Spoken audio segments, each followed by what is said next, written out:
तो नमस्कार साथियों, जैसा कि आप सभी को पता है, आप सभी फॉर्म भर रहे हो, ओटीआर कर रहे हो। और ओटीआर करते समय आपको सबसे बड़ी प्रॉब्लम आ रही है दो चीज़ की।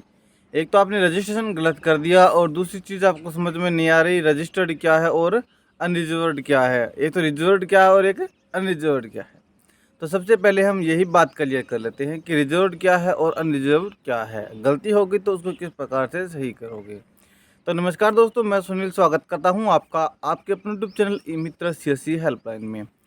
तो सबसे पहले हम बात कर लेते हैं रिजर्व्ड कैटेगरी और अनरिजर्व्ड कैटेगरी के बारे में। तो रिजर्व्ड कैटेगरी के अंदर सिर्फ और सिर्फ वही कैटेगरी आएगी जो राजस्थान की निवासी है, SC, ST, OBC, non creamy layer और इसके साथ साथ में ईडब्ल्यूएस कैटेगरी। तो ये कैटेगरी है जो रिजर्व्ड कैटेगरी के अंदर आ जाएगी। अब इसके अलावा जो कैटेगरी बच गई, जो अदर स्टेट वाले हैं, वो अनरिजर्व्ड कैटेगरी के अंदर आएंगे।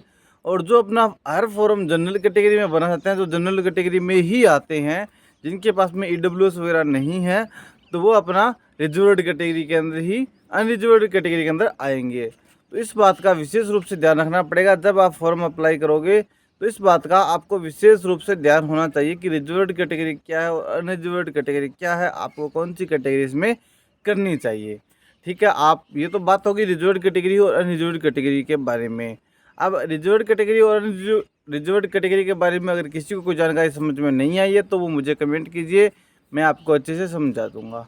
ठीक है, अब हम बात करते हैं अगर आपसे गलती हो गई ओटीआर के बारे में, तो आप उसको किस प्रकार से सही कर सकते हो। कि हम बात कर लेते हैं आपसे ओटीआर में गलती हो गई। तो जब ओटीआर में गलती होगी तो ओटीआर की गलती आप रियल टाइम में सही कर सकते हो। जैसा कि मैंने आपको वन टाइम पेमेंट करते समय बताया था कि ओटीआर की गलती आप किस प्रकार से सही कर सकते हो। अब अगर आपने ओटीआर गलत था फिर भी फीस काट दिया, तो अभी तक तो इसका कोई सॉल्यूशन आया नहीं है। अगर इसका कोई सॉल्यूशन आएगा तो मैं आपको एक अलग से वीडियो बना करके बताऊंगा कि रिजर्व्ड कैटेगरी और अनरिजर्व्ड कैटेगरी में आपने ओटीआर का गलत टोकन काट दिया तो किस प्रकार से सही होगा। अगर आप रिजर्व्ड कैटेगरी के अंदर आते थे और अनरिजर्व्ड कैटेगरी में आपने टोकन काट दिया तो किस प्रकार से सही होगा।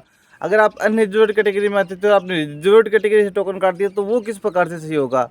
हाल ही में अभी तक तो इसका कोई सॉल्यूशन आया नहीं है।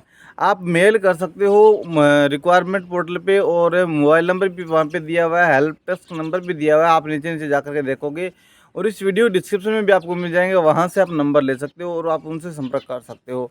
या फिर आप एक नई एसएसआरडी बना करके नया ओटीआर करके और इसकी नई पेमेंट काट सकते हो, तो आपका सोल्यूशन वहाँ से हो सकता है। बाकी अभी इसको अपडेट करने का कोई सोल्यूशन तो आया नहीं है, आएगा तो मैं आपको वीडियो बना करके ज़रूर बताऊँगा। तो अभी तक इसका सॉल्यूशन कोई भी नहीं आया है, इस बात को विशेष रूप से ध्यान रखें। अगर आपका ओटीआर गलत है तो आप उसको सही कर सकते हो, और अगर आपने ओटीआर गलत कर दिया तो भी उसको सही कर सकते हो। अगर आपने पेमेंट काट दिया है तो पेमेंट अभी सही नहीं होगा किसी भी हालत में। रिजर्व्ड कैटेगरी से अनरिजर्व्ड कैटेगरी, अनरिजर्व्ड कैटेगरी से रिजर्व्ड कैटेगरी अभी सही नहीं हो रहा है। जैसे ही होगा आपको एक अलग सी वीडियो बना करके बताया जाएगा। उम्मीद है जानकारी समझ में भी आ गई होगी। इस जानकारी को आपके दोस्तों के साथ में शेयर कीजिए। जानकारी अच्छी लगी तो आपने अभी तक चैनल को सब्सक्राइब करके वीडियो को लाइक भी कर लिया होगा। तो चलिए मिलते हैं नई वीडियो नई अपडेट के साथ, तब तक के लिए जय हिंद, जय भारत, धन्यवाद।